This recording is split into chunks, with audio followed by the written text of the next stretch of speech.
Hi there, Ron from RGM Music here. This week, let's talk about IA button options. Let's go over to the Buttons tab here and double click to open up one of the IA buttons. And IA buttons are by far the most powerful button type on any Mastermind. And so we need to spend some time here to talk about it. And I'm talking about the settings that live in this box over here.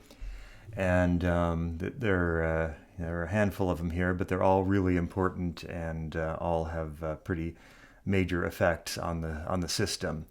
So we'll just start at the top here, and we'll talk about group. And what group does is it allows you to group multiple IA buttons together so that pressing one will turn off the others in the group. And in computer user interface talk, that would be radio buttons. And so let's show you how that works. Normally they're set to no group, and so each IA button just works like you'd expect. You press it and it turns on, and you press it and it turns off.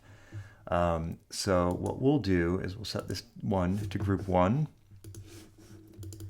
and this one also to group 1, and loop 3 also to group 1. And this a real world case, let's say you have 3 loops in your effect gizmo with pedals attached, and they have 3 different overdrive pedals, and you never want to have more than one of them on at any time. And so if you turn one on, you want the other ones to automatically turn off. So we set those to the same group, and if we go to presets here, the editor will behave the same way, where if we click on loop 2, loop 1 turns off, we click loop 3, and so it only allows one to be on at any time.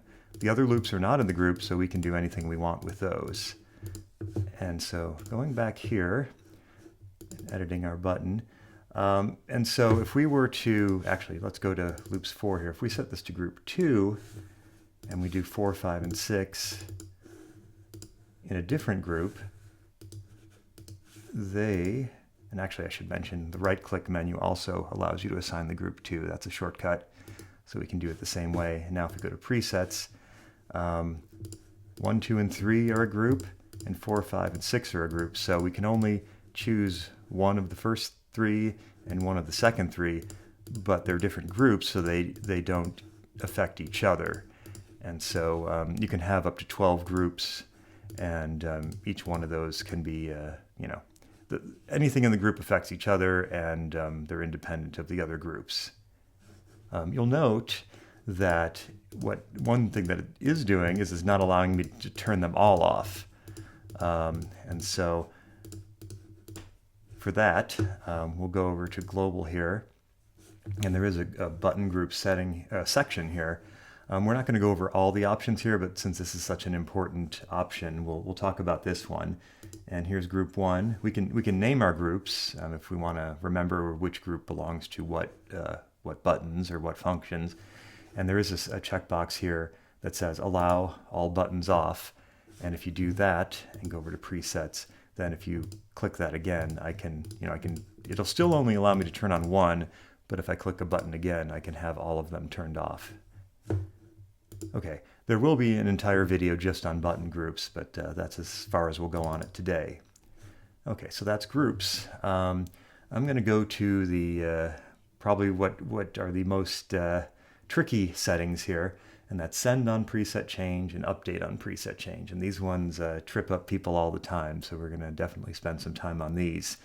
Okay, so what these mean, we'll talk about update on preset change first. And you saw when I went over here to presets, I could make these settings in the presets tab, and I could make different settings for every preset. And so it's storing the state of those buttons in each preset and recalling them when you load the preset up again. And what it's also doing is doing whatever those buttons are programmed to do. In this case, turn on specific effects in the effect gizmo.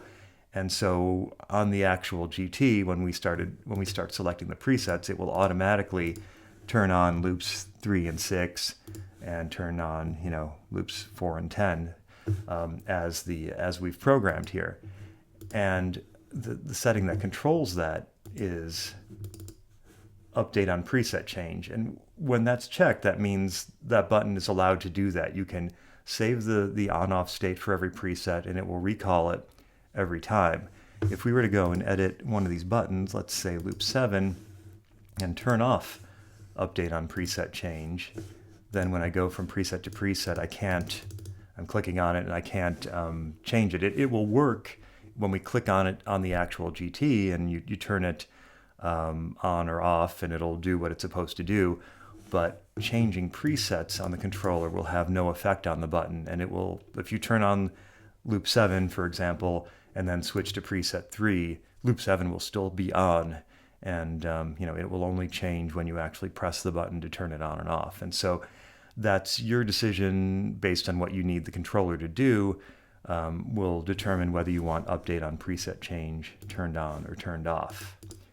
Its sort of partner here is send on preset change, and what that does is it tells it, and these two things are related, but they're not, but they are sort of independent of each other at the same time. You can, whether or not update on preset change is turned on or off, send on preset change will decide whether on a preset change, whether this button does its actions when you change presets. So, for example, we go over here and we go back to our presets 1, 2, 3. Update changes or update controls whether these buttons automatically change. Send controls whether these buttons actually will send their message and control the effect gizmo. If we turned off, for example, send on preset change on loops 1, 2, and 3, then what happens is they still will change visibly. We have, for example, loop 2 here turning on preset 3, and it turns off on the other presets, and it will change the state, but it won't actually control loop 2 on the effect gizmo. The buttons still will do their job. Like if you actually physically press the loop 2 button on the controller, it will still turn loop 2 on and off on the effect gizmo, but changing presets will not change loops 1, 2, or 3. So this is not something you would normally use, but it's a possibility, and there are some cases, some special cases where you might want to do that. Likewise, loop 7, we had worked on that and turned off update on preset change, so it does not change automatically on preset, but you could have send on preset change on, so that for example, if you switched from preset 1 to 2 and it was like this, if loop 7 was off and you switched from preset 1 to preset 2, it would still send a message to the effect gizmo saying, hey, loop 7 should be turned off. And every time you would change preset, it would tell loop 7 you should be off. Likewise, if you pressed loop 7 on the controller and turned it on, every time you change presets, it would tell loop 7 to be on, even though it doesn't, may not need to, be kind of redundant. But there are some special cases where you might need it to do that. So going back here to these settings, normally you will keep both of these on or both of these off at the same time. Either you want the button to be completely independent of preset changes and it will only do things when you press the button, or you want it to be able to be programmable and automatically turn on and off for preset changes, which of course you can always manually press the button still. And so, pay attention to these, because we get a lot of people like saying, why is this pedal turning on and off automatically? And they forget that on page 15, they have a button that controls their pedal, and it has send and update on preset change on, and it's automatically sending messages. And I should mention that and kind of underline it really, that, the buttons that have send and update on preset change turned on will do their job no matter what page you're on. So, there are 16 button pages, and, even if you're not looking at that button page, it still will do its job. And so you can have stuff defined here on, page 6 or whatever, and program them to turn on or off in your preset. And even though you may be looking at page 1, if you change presets here, those buttons that are buried on page 6 will still, change their state, and they will still send their MIDI messages if you have those two settings turned on. Moving on, we can look at IA Link. And this is a cool little feature that ties in with button pages a lot. Let's say we want to have loop 12. We'll copy the button, and let's say we also want a loop 12 button on page 3 for some reason, and we'll just paste it here. And so what that does is, if we go to our presets, if we turn on loop 12 here, see, I forgot one thing. I will leave this in as a good lesson for all of us. One important setting that I haven't mentioned in any of our videos yet, and I should have, is this max button page. And what it does is it limits the number of button pages the Mastermind actually looks at. And so we have it set to 2, so any page above number 2, it exists, but it kind of gets ignored, and it's basically was originally implemented as sort of a speed thing to make sure that the Mastermind didn't have to do any more work than it needed to. So we're just gonna, it doesn't seem to really be an issue in most cases, so you can, for example, just set this to 16 so you don't get the gotcha that I just did. So looking over here at the Presets tab, we can look at those buttons that we the button that we just copied.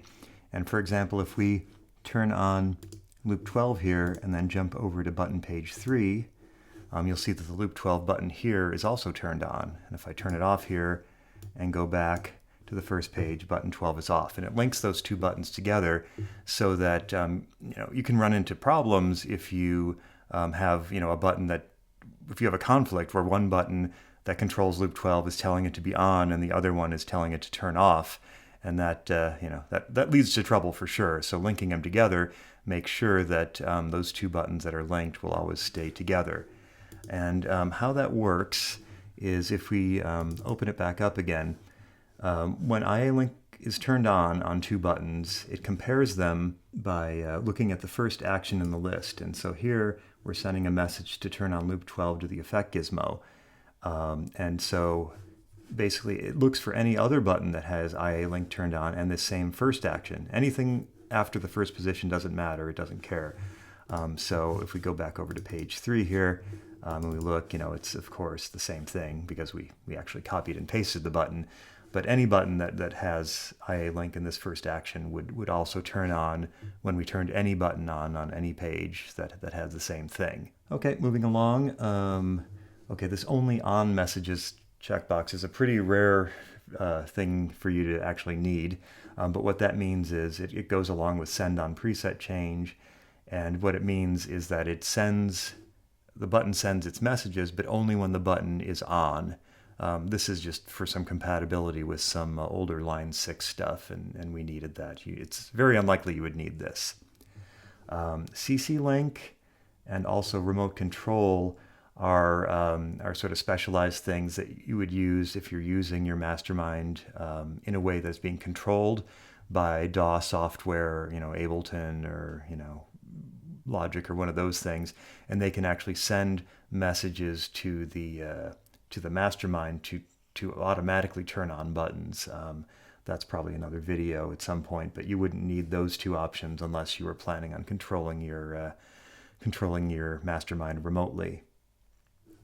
Momentary is it changes the way your button works so that when this is turned on, the button turns on when you hold it or when you press it, and it turns off when you release it. And so it isn't a latching or a toggle button where pressing it once turns it on, pressing it again turns it off. It instead is only on for the time that you're actually holding the button down.